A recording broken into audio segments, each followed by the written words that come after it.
Yang saya hormati mahasiswa Setia Trianandra semester 2. Pada kali ini kita pertemuan mata kuliah aspek hukum dalam bisnis lewat online. Pada kali ini adalah pertemuan yang ketujuh. Kita membahas sistem hukum pajak. Tolong ya, jangan lupa tulis nama dan nomor NIM di dalam komen YouTube kalian masing-masing. Di sini terdapat 4 sub pokok bahasan. Yang pertama yaitu pengenalan hukum pajak. Yang kedua adalah fungsi pajak. Yang ketiga adalah teori pemungutan pajak. Yang keempat adalah asas pembuatan pajak. Pengenalan hukum pajak. Di sini hukum pajak di Indonesia mengenal 2 landasan hukum pajak. Yang pertama adalah hukum pajak normatif, yang kedua adalah empirik. Yang normatif ya di sini berisikan adalah politik hukum, yang kedua adalah budaya hukum, yang ketiga adalah konstitusi, keempat adalah GBHN, sedangkan selanjutnya adalah teori, selanjutnya adalah asas, yang terakhir adalah peraturan perundang-undangan. Nah, peraturan perundang-undangan di sini ada beberapa undang-undang seperti Undang-Undang Nomor 22 tahun 99 tentang otonomi daerah. Kemudian Undang-Undang Nomor 25 tahun 99 tentang perimbangan keuangan daerah. Selanjutnya yaitu Undang-Undang Nomor 18 tahun 99 tentang perimbangan keuangan daerah. Yang selanjutnya Undang-Undang Nomor 18 tahun 99 mengenai tentang pajak daerah atau restitusi daerah. Yang selanjutnya yaitu Undang-Undang Nomor 6 tahun 1982 mengenai ketentuan pokok pajak. Selanjutnya Undang-Undang Nomor 7 1982 mengenai ketentuan pokok pajak juga. Yang selanjutnya Undang-Undang Nomor 8 1982 mengenai ketentuan pokok pajak juga. Selanjutnya yang terakhir yaitu Undang-Undang Nomor 12 tahun 1982 mengenai Undang-Undang 12 tahun 92 mengenai pajak bumi bangunan atau dikenal dengan PBB. Secara empirik di sini maksudnya yaitu tuntutan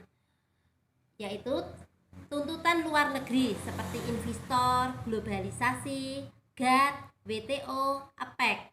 Dalam negeri seperti adanya Undang-Undang Nomor 22 tahun 99 mengenai otonomi daerah. Undang-Undang Nomor 25 tahun 99 mengenai perimbangan keuangan daerah. Undang-Undang Nomor 18 tahun 99 mengenai pajak daerah dan restitusi daerah. Yang terakhir yaitu kebutuhan negara atau sesuai dengan kondisi. Nah, di sini ada pengertian hukum pajak dari beberapa pakar. Seperti contohnya Profesor Santoso Brotodiardjo SH mengemukakan yaitu peralihan kekayaan dari rakyat kepada kas negara untuk membiayai pengeluaran rutin dan surplusnya digunakan untuk publik yang merupakan sumber utama untuk membiayai public investment. Pajak pertama kali dilakukan undang-undang seperti tahun 1982 di mana ada unsur pajak. Yang pertama, undang-undang. Yang kedua, lembaga negara atau budget negara. Yang ketiga, pengeluaran negara. Sedangkan dalam penyelesaian kasus pajak dapat didasarkan oleh undang-undang sebagai berikut. Pasal 23 ayat 2 Undang-Undang Dasar 45. Yang kedua, Undang-Undang Nomor 14 /70 YO Undang-Undang Nomor 33/99 tentang ketentuan pokok kehakiman PA, PM, PTUN, dan PU. Undang-Undang Nomor 5/86 mengenai Peradilan Tata Usaha Negara. Undang-Undang Nomor 17/99 tentang Penyelenggaraan Penyelesaian Sengketa atau BNPSP. Dalam arti di sini, yang perlu diperhatikan bahwa dana yang masuk pajak tidak boleh dipergunakan untuk hal-hal seperti depositokan dan mendapatkan bunganya.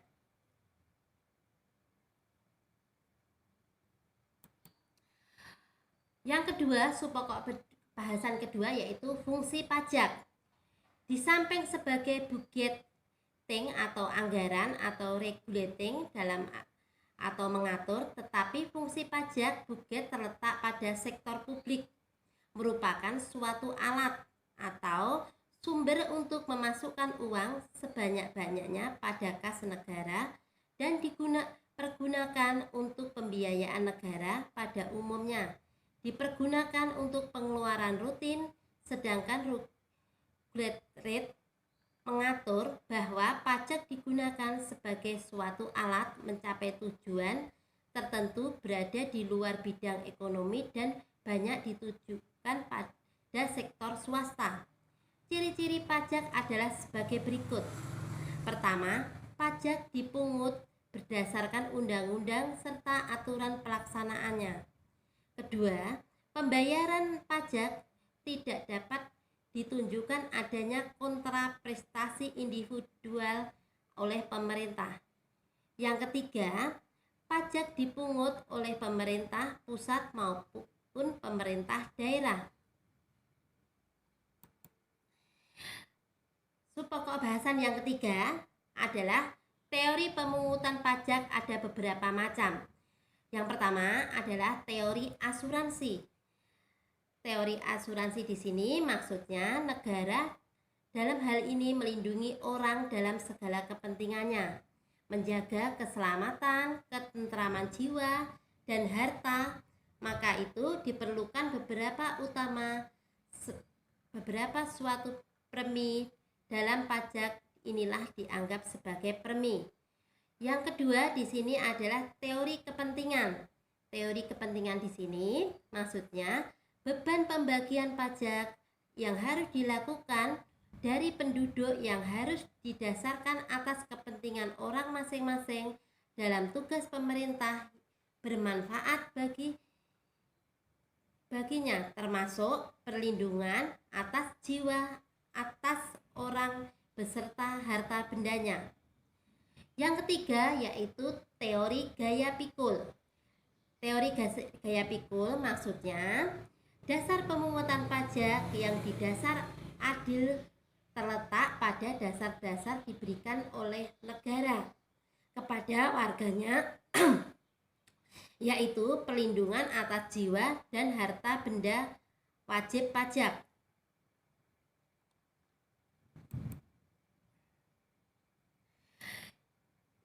Kemudian ada teori atas gaya beli. Di sini adalah penarikan pajak dilakukan para aparat pajak kepada wajib pajak dari segi efektifnya dengan guna efektifnya, inilah sebagai kunci dasar keadilan. Kemudian teori kewajiban pajak mutlak atau bakti. Maksudnya hak negara memungut pajak kepada masyarakat, terlebih memperhatikan syarat-syarat keadilan, bertugas kepentingan umum, dan melakukan tindakan-tindakan dalam perpajakan. Hal ini terletak dalam hubungan rakyat dengan negara yang memungut pajak daripadanya. Oleh karena itu, dari teori-teori di atas, maka disimpulkan pajak ada beberapa aspek. Yang pertama yaitu aspek adil. Yang kedua yaitu aspek efektif. Yang ketiga yaitu aspek kepentingan pembangunan. Yang keempat yaitu aspek manfaat.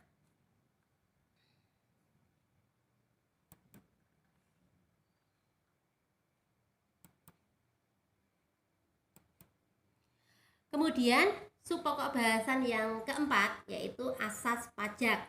Asas pajak di sini ada asas yuridis. Asas yuridis pada pasal 23 ayat 2 Undang-Undang Dasar 45 berpengaruh sangat dalam, yaitu syarat menentukan nasib rakyat secara final harus dipungut berdasarkan undang-undang. Tercapainya keadilan sebagai berikut. Ada 3. Yang pertama yaitu hak fiksus, maksud dari Dirjen Pajak dalam pembuatan ketentuan perundang-undangan lancar diketahui oleh umum penyempurnaan undang-undang pajak lengkap dengan sanksi-sanksinya. Yang kedua, wajib pajak mendapatkan jaminan hukum supaya tidak diperlakukan sewenang-wenang oleh fiskus dengan aparaturnya. Yang ketiga, jaminan terhadap tersimpannya rahasia menjalin kebenaran mengenai diti atau pemeriksaan wajib pajak yang telah ditentukan bagian institusi pajak tidak disalahgunakan oleh aparat pajak. Yang kedua di sini yaitu asas finansial. Sesuai dengan fungsinya budgeting, maka sudut tertentu biaya yang digunakan pemungutan pajak yang harus sekecil-kecilnya dari perbandingan pendapatan.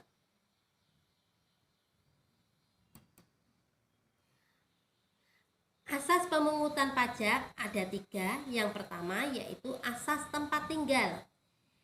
Asas tempat tinggal di sini didasarkan asas tempat tinggal para wajib pajak. Yang kedua yaitu asas kebangsaan, dikenakan pada WNI sebagai wajib pajak, termasuk wajib pajak asing yang melakukan usaha sudah berbadankan hukum di Indonesia. Yang ketiga yaitu asas sumber. Asas sumber di sini yaitu penarikan pajak penghasilan pendapatan berdasarkan atas sumber objek pajak berasal dari wilayah Indonesia. Kemudian asas pembuatan pajak undang-undang pajak. Yang pertama di sini ada falsafah hukum. Falsafah hukum yaitu mengabdi kepada keadilan baik undang-undang dalam pelaksanaan, dalam pembuatan harus memperhatikan teori bakti, asuransi, kepentingan, gaya pikul, dan gaya beli. Kedua, yuridis yaitu dapat memberikan jaminan hukum yang perlu untuk menyatakan keadilan bagi negara dan rakyatnya berdasarkan undang-undang dan kepastian hukum. Yang ketiga, ekonomis yaitu kebijakan pemungutan pajak diusahakan jangan sampai menghambat lancarnya produksi dan perdagangan, dalam arti dijaga keseimbangan roda ekonomi. Yang keempat yaitu finansial, yaitu sesuai dengan budgeting, maka biaya dapat dalam pemungutan pajak harus seminimal mungkin dan hasil mencukupi untuk menutupi pengeluaran negara serta pengenaan pajak.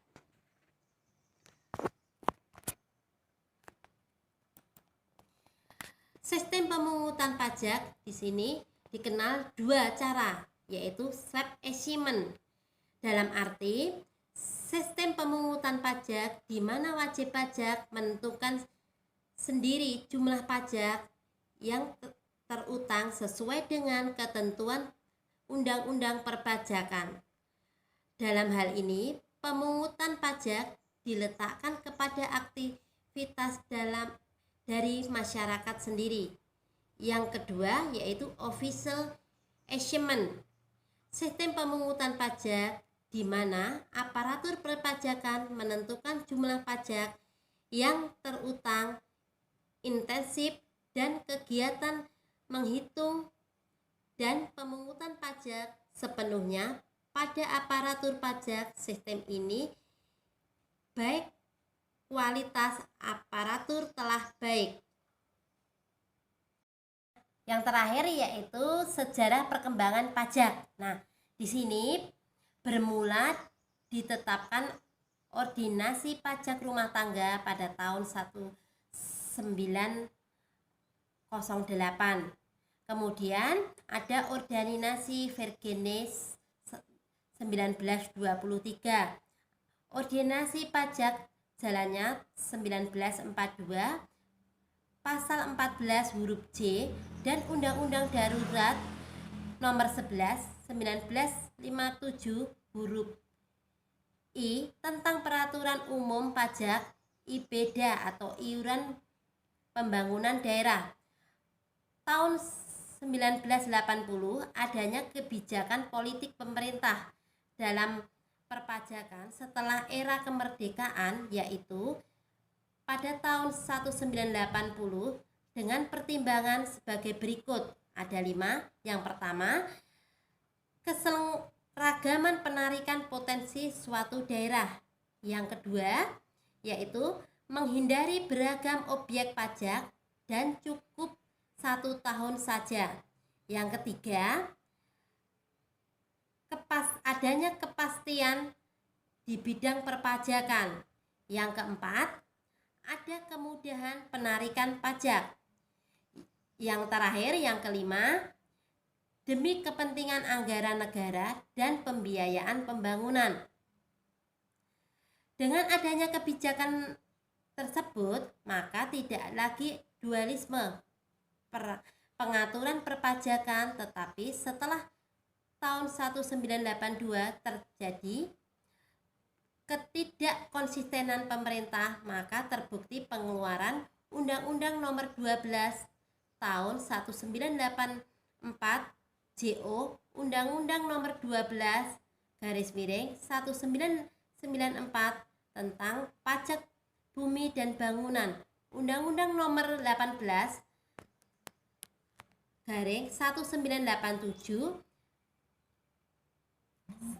tentang pajak daerah dan retribusi daerah atau PDRD, dan masih banyak lagi pajak-pajak yang lain.